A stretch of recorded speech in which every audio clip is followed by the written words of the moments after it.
almost in the last lap here at Davos 2024, and joining me now is Minister Smriti Irani, leading the Indian delegation. Ms. Irani, always a pleasure. Many thanks for joining us. As I said, last lap, what's been the big takeaway so far?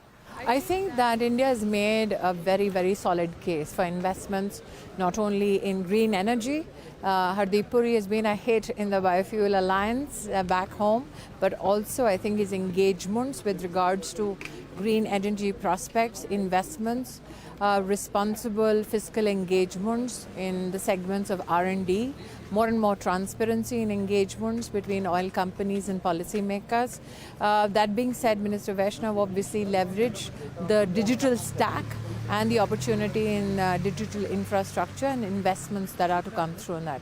As far as I'm concerned, I came with the gender flag to Davos. Yes. And we are happy to share with you that given that this is the first ever national gender presence on the streets of Davos, what has been fascinating is that we've had conversations not only with investment development banks, with agencies like SAP, or for that matter with Bankers Without Borders, to support women who own enterprises, especially the small businesses that are hoping to grow to mid-sized companies, and created a platform for them to engage with collaborations from Invest India, with collaborations and support from CII and its membership. You know that we in the ministry had ensured that CII, with support from philanthropy, sets up its first ever center for women's leadership within industry. And this lounge, in fact, is a reflection of that small success. So the government not only through the treasury helps the cause of gender and inclusion, but also helps bring together the development sector, investors, private players, to ensure that the Prime Minister's agenda of women-led development is fulfilled. What is fascinating, Shereen, is that women from across trade bodies, women from across political nationalities, women from across the development sector, there are 800 women this year at Davos. All of them are extremely grateful for India's gender presence. The fact that India has shown that we can grow in technology, that we can have a sustained growth pattern, but at the same time we ensure that under Prime Minister Modi's regime, no one is left behind, is what is being celebrated here. In terms of the aspiration now, we've got the centre as far as CII as well as the government is concerned, in partnership with the Gates Foundation. You brought the We Lead lounge here to Davos. In terms of the aspiration and how you intend to build on this momentum and the targets that you're now setting for yourself on what you intend to do with this, what's the plan? Prime Minister Modi has the gratitude not only of the women in India but also women internationally for three main reasons. One, insofar as women in our country go, the building of toilets has been celebrated and spoken of often. The Ujjwala success, especially with the Prime Minister visiting the 10 crore beneficiary, has made headlines across the world. The fact that our mission to Mars, which many abbreviate to MOM, or the success of Aditya L1, which had a project director who was a lady, these aspects not only are finding resonance in our domestic ecosystems, but they are raising quite a few eyebrows here at Davos. And when I talk about the internationalization of Prime Minister Modi's gender agenda, I think that India has helped the gender cause internationally. At the G20, we've seen how gender, which was at the sideline of civic action and civil society conversation, was mainstreamed by India and now finds its mention not only in the leaders' declaration, but also a working group. So how can we together take Prime Minister Modi's aspirations for women-led development, not only for India but for the world, is what has become again a buzzword here. Just yesterday evening, we had a conversation here with somebody who's a part of your network, who came to speak about children and sanitation. Yeah. And when we spoke to them, they said, we never imagined that people like us who are working with kids and sanitation and how to keep toilets clean, courtesy the Prime Minister's agenda, will find a space at Davos. So we are bringing not only technology prowess, but also the stories of fiscal prudence and inclusive growth to one of the most celebrated platforms for trade. So on pathways where money walks and talks, we are bringing humanity. Well, you know, speaking about the linkages that you just alluded to and linked to gender and gender equity is also the issue of climate and health. And as you rightly pointed out, that's part of the conversation here, that we need to address these as a nexus as opposed to addressing them in silos.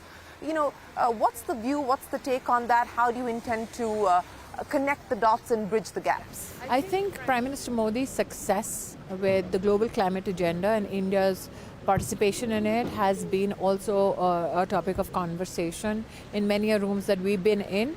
The fact that he has not only made an administrative, political and a geopolitical case for it, but the fact that he has taken his people along, and there's been no backlash when it comes to climate response or responsibility in our country, has flummoxed many global leaders, because they contend with these issues back home in their own politics, and they see that there is a division in their people on issues which are all climate.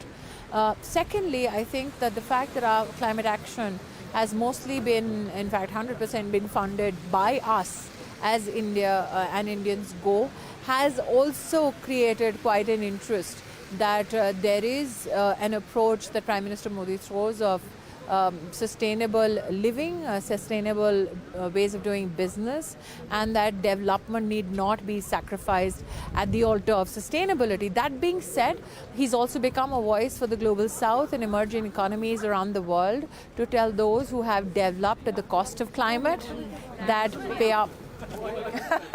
Yes, that certainly is the hope. But, on the issue of attracting investment and attracting investors, and there's no doubt about the fact that there is absolute consensus that India is positioned in a sweet spot today. In fact, one of my guests said that India is the good news story here in Davos. But there is a general risk aversion given the geopolitical uncertainties, given the macroeconomic headwinds. So do you believe that that risk aversion will perhaps in the short to medium term impact investor sentiment? I think what has happened in my conversations, and when I hear people of all nationalities here and investors of all hues, what they are fascinated by is that Prime Minister Modi has ensured that we have a track record in the aftermath of the pandemic of a sustained 7% growth. And as the central bank, the governor has, I think, professed somewhere. On my show. Okay, good. That the next year also looks like a 7%. So 4 years consistently for a country to deliver on such great numbers on GDP. Secondly, we need to recognize that inflation 12 months before Prime Minister Modi took office in 2014 were in double digits.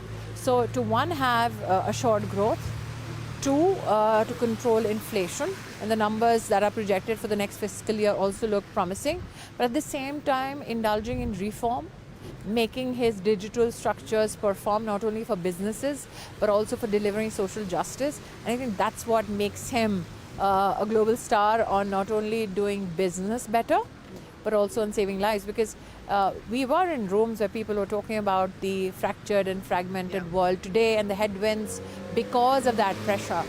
And I said, as a very proud Indian, that in a fractured world, India is that democratic glue which is delivered digitally that can bring everybody together. Mm-hmm. What are the key risks that you see when you talk to global leaders? Things around geopolitics, of course, are front and center as part of the conversations. But what do you see as some of the other key risks and key challenges? I think from a gender perspective, India has made a case not only for economic investment in gender and in education, health and enterprise, not only for women, but also nutritional plans for children. Apart from that, I've seen many countries struggle with the prospects of the cost of capital going up. Capital supply getting constrained in some places. People are worried about how inflation would hit them, and that's when they want more details about how Prime Minister Modi is managing to balance almost everything and still become a global fiscal icon. I also believe that on these streets I have seen people being tentative about the future of AI. And the fact that India is leading as chair in the alliance globally for AI, all things including research, implementing it through products which help businesses or may help governments.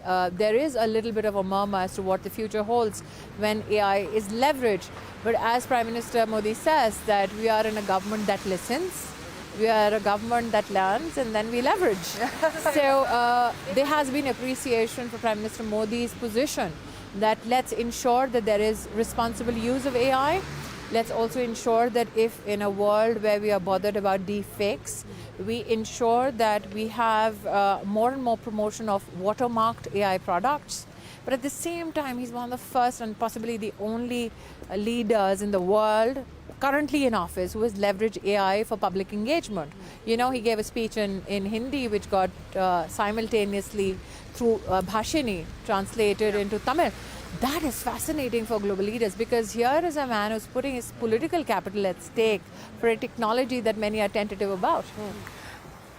So, any specific breakthroughs that you were hoping for that you go back home with? There is a breakthrough, but then I'm a complete student in the Modi classroom who knows that you never speak before you have a confirmed action to possibly profess or present to the world.